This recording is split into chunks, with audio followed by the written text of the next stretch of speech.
ముఖ్యమంత్రి రేవంత్ రెడ్డి కీలక ప్రకటన చేశారు. కొద్ది రోజులుగా రాష్ట్రంలో జిల్లాల పునర్విభజనపై చర్చ జరుగుతుంది.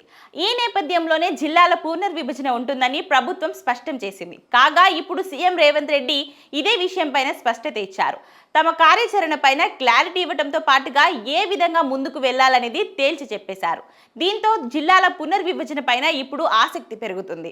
గతంలో పద్ధతి లేకుండా జిల్లాలను పునర్విభజన చేశారని ముఖ్యమంత్రి చెప్పుకొచ్చారు. జిల్లాలు మండలాల రేషనలైజేషన్ విషయంలో పలు విజ్ఞప్తులు డిమాండ్స్ వచ్చాయని వివరించారు. గతంలో జిల్లాలు మండలాలను ఇష్టం వచ్చినట్లుగా విభజించారని విమర్శించారు. అయితే జిల్లాలు మండలాల పునర్వ్యవస్థీకరణకు త్వరలోనే రిటైర్డ్ హైకోర్టు లేదా సుప్రీంకోర్టు జడ్జితో ఒక కమిషన్ను నియమిస్తామని రేవంత్ ప్రకటించారు. ఇక ఈ కమిషన్ రాష్ట్రమంతా పర్యటించి జిల్లాలు మండలాల రేషనలైజేషన్ విషయంలో ప్రజల సూచనలు సలహాలు తీసుకుంటుందని చెప్పారు. దీంతో ప్రస్తుతం ఉన్న జిల్లాల సంఖ్య 1 నుంచి 2 వరకు పెరిగే అవకాశం ఉందనే అంచనాలు వ్యక్తమవుతున్నాయి. అదే సమయంలో రెవెన్యూ డివిజన్లు మండలాల్లోనూ మార్పులు ఖాయమని తెలుస్తుంది.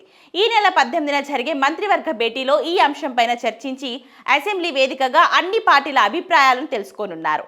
అదే సమయంలో కమిటీ ఏర్పాట్లపైన రేవంత్ ప్రకటించే అవకాశం ఉంది. ఇక సికింద్రాబాద్ విషయంలో తన హయాంలో ఎలాంటి మార్పులు చేయలేదని స్పష్టం చేశారు రేవంత్ రెడ్డి. జిల్లాల సరిహద్దులు మార్చాలని విజ్ఞప్తులు వస్తున్నాయని, అందుకు అనుగుణంగా జిల్లాల పునర్విభజన చేస్తున్నట్లు వివరించారు. అయితే ఈ క్రమంలోనే కొత్త జిల్లా కేంద్రంలో ప్రభుత్వ ఉద్యోగులకు ఇళ్ల స్థలాలు ఇస్తామని సీఎం రేవంత్ రెడ్డి స్పష్టం చేశారు.